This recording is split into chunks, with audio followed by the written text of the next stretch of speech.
Salut l'équipe, ceux qui sont sur les cryptos vont faire des gros sous, les gars. Le petit sujet du jour et on va regarder pas mal de petits trucs. J'espère que vous êtes prêts. C'est parti avec un BTC 94 400, hyper stable, Ether qui a quasiment un 1008. Il est stable aussi. Sur le reste de la map, c'est très tranquille ce matin. On a mis Sol qui perd 2% quand même.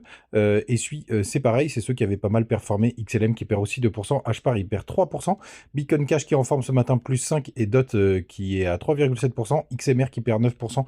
Mais souvenez-vous, hier, il était à quasiment à un plus 30. On a TAO qui est dans le vert 2,6%. Et aujourd'hui, le 50e, c'est AAV qui perd 2,7%. Les performances sont plutôt sur certains narratifs. On va en parler. Les gars, côté daily du BTC, en 4 heures, je suis en 4 heures, pardon, mais on peut regarder le daily.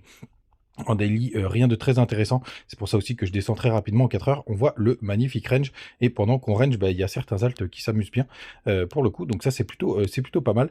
Donc pour l'instant, on a laissé quand même de la liquidité au nord, de la liquidité au sud, puisque au début du range, vous voyez, on a fait une petite chasse au stop jusqu'au 91 500 que j'aimerais bien qu'on aille retester avant de repartir sur une nouvelle jambe haussière. Et au sud et au nord, pardon, on est à 95 700, mais vous voyez, on dépasse pas.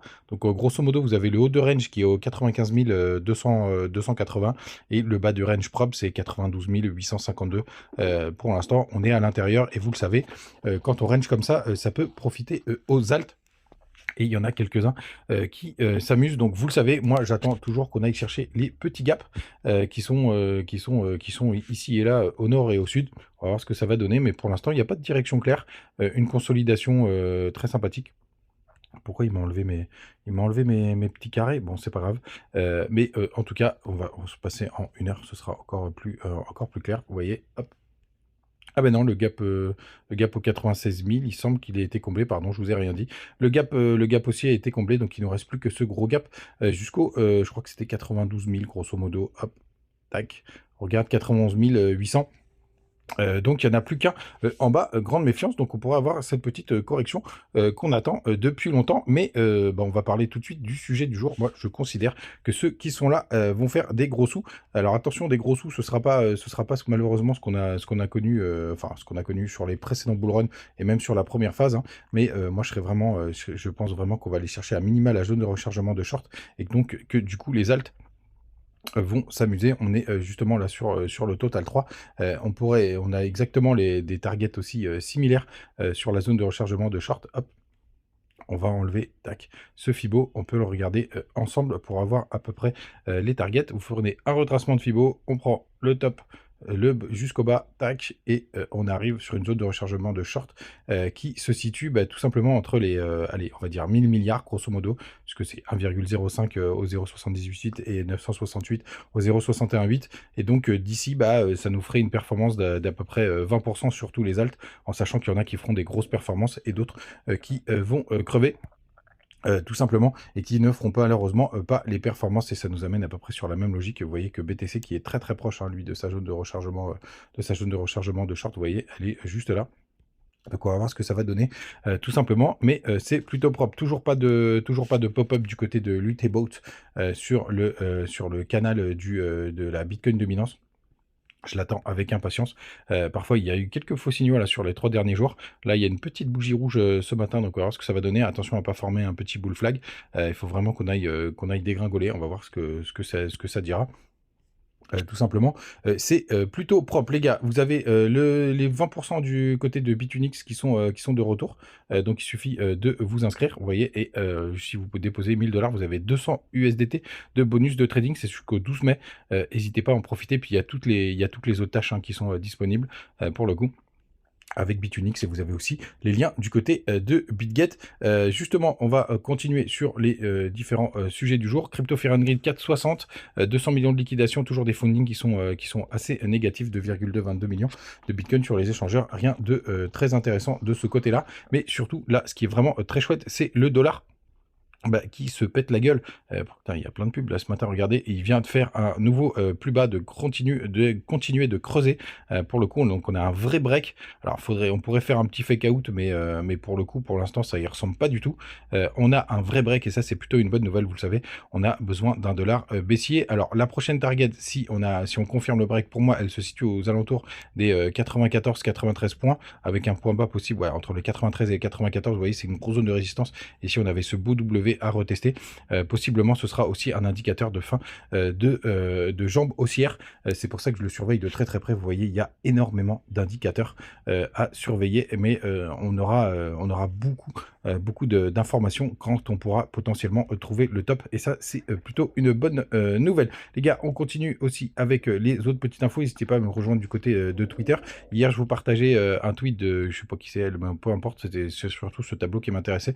Il y a énormément de earnings, c'est-à-dire les résultats des entreprises cette semaine. Donc ça peut avoir un peu de volatilité, surtout sur certains univers comme l'IA. Est-ce qu'on a Nvidia, tac, mais en tout cas Apple, Amazon. Pour le coup, pour les grosses capitalisations, ça peut avoir un impact sur le cours. Vous avez aussi FET, la crypto FET. Non, je déconne. Je sais pas ce que c'est ce truc-là, FET. Il y a Meta aussi qui peut avoir un impact et ça, ce sera demain, mercredi. Visa aussi qui peut avoir aussi de temps en temps, un impact. Mais je ne vois pas Nvidia. Bah, ça doit pas être sur cette aussi dans la tech. Vous avez aussi PayPal qui peut avoir un petit impact. Shopify, non, pas tant que ça. Encore qu'il y a pas mal de choses avec pas mal de projets crypto. Robinhood aussi qui peut être important, qui est un échangeur très utilisé américain. Je me souviens, c'était le grand Robinhood de 2021. C'était le listing de Shiba à l'époque, pour ceux qui s'en souviennent, et qui avait fait des énormes pumps. Mais depuis, le projet est à la cave. Et je voulais vous parler d'un sujet du jour, parce que hier, c'est marrant, parce que j'ai eu tout type de commentaires concernant le titre, les deux pépites. Alors, la première chose que vous devez savoir, c'est que les pépites, bah, ça a de nom que ceux qui ont envie que ce soit une pépite. C'est un terme qui est très utilisé en crypto, et surtout, c'est effectivement putaclic. Et moi, j'ai toujours assumé mes titres putaclic, tout simplement. Et évidemment, bah, ça veut pas dire que ça va faire des performances stratosphériques. Vous voyez, là, pour l'instant, Hyper, bah, il est quasiment au même point, à mon point d'achat, hein, tout simplement. Là, il y a un joli W qui se forme sur les 0,5. Donc, on va voir ce que ça va donner.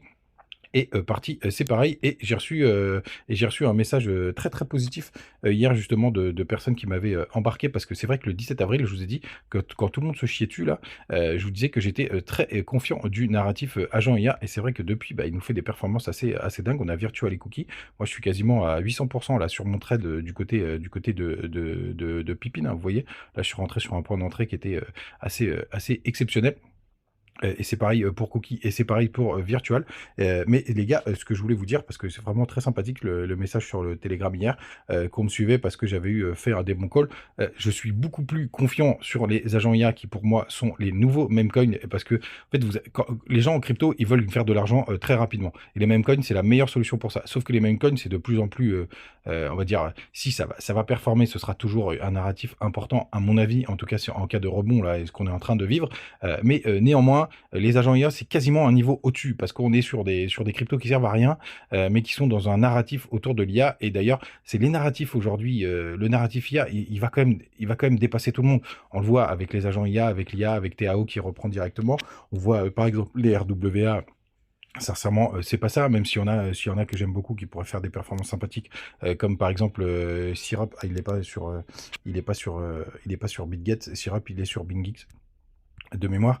C'est l'ancien Maple, pour le coup, qui est très très bien noté d'ailleurs. Donc il y aura quelques RWA qui vont faire des performances, mais vous voyez, le rebond, il n'est pas aussi puissant que ce qu'on peut trouver du côté des cryptos agents IA. Donc pour moi, c'est le narratif qui va fonctionner. Et donc Hyper est parti, dont je vous ai parlé hier, et même Zora d'ailleurs, sur lequel je commence à rentrer tranquillement, parce que on est sur les 0,618 et que je trouve ça intéressant. Mais vous voyez, pour le coup, tiens, il vient de faire une grosse chute, Pépère. Vous voyez, bah tiens, c'est parfait comme ça. Vous voyez, moi je commence à DCA, mais c'est très léger comparé à ce que j'ai mis sur partie et sur Hyper.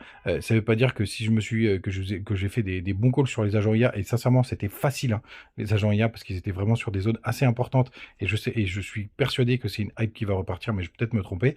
Pour le coup, ça veut pas dire aussi que j'aurai bon sur toutes les autres cryptos. Pour faire simple, là, j'ai mis 10 fois moins, hein, sur Zora, mais ça montre bien aussi que je peux pas avoir la science infuse. Et le terme pépite, ça peut en agacer quelques-uns. Là, je sais que Paul des crypto-formations, pour le coup, a dit il y a plein de mecs qui vont sortir la pépite. Moi, je suis pas du tout dans cet état d'esprit. C'est juste des cryptos que je trouve sympathiques et je vous partage ce que je fais. Et bien entendu, c'est des cryptos que j'ai achetés tout simplement. Et vous avez les petits B, et pour être hyper transparent, j'ai mis 1000 balles sur chacune d'entre elles, et j'ai pris un trade, vous le savez, du côté de Hyper sur BingX. Je peux vous montrer le trade là. Hier, il nous était des plus belles performances. C'était un trade à 500 balles pour voir, pour augmenter un petit peu mon risque et m'amuser un petit peu. Et vous voyez, bah, là, pour l'instant, je suis en positif. J'étais en perte hier.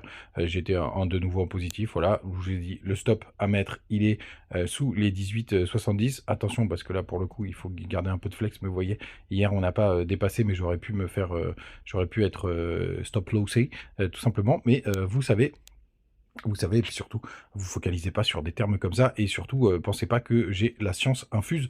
Tout simplement, il y a des trucs qui me paraissaient assez évidents, et je vous le partage. En parlant de pépites, la pépite, la pépite, la pépite, là, j'arrive plus à faire l'accent, mais n'hésitez pas à me partager ce que vous avez en commentaire. Tous les jours, moi, je check tout ce qui se passe sur les cryptos qui sortent. Là, vous voyez, il y a Sign qui est sorti, qui est très récent, sur lequel je check un petit peu, qui peut être pas mal. On rentrera dans les détails. Babylone, je crois que c'est un truc du côté de BTC. À mon avis, ça c'est un très très bon projet qui pourrait avoir une bonne hype.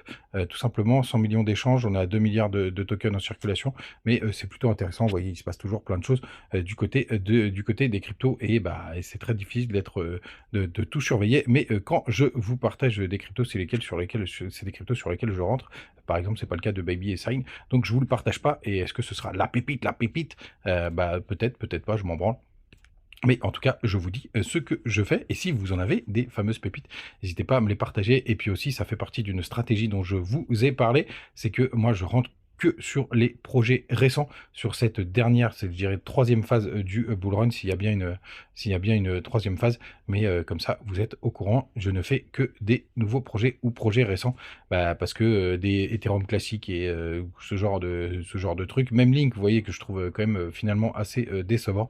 Bah, je trouve qu'on est passé dans une nouvelle ère de tout de suite, et surtout une crypto qui vient en chasser une autre. Et je pense, les gars, et j'en reviens sur le titre du jour, ceux qui sont là, je pense vous faire des gros sous. Allez les gars, on se laisse, à demain, ciao. Et bon match pour les Parisiens, ciao.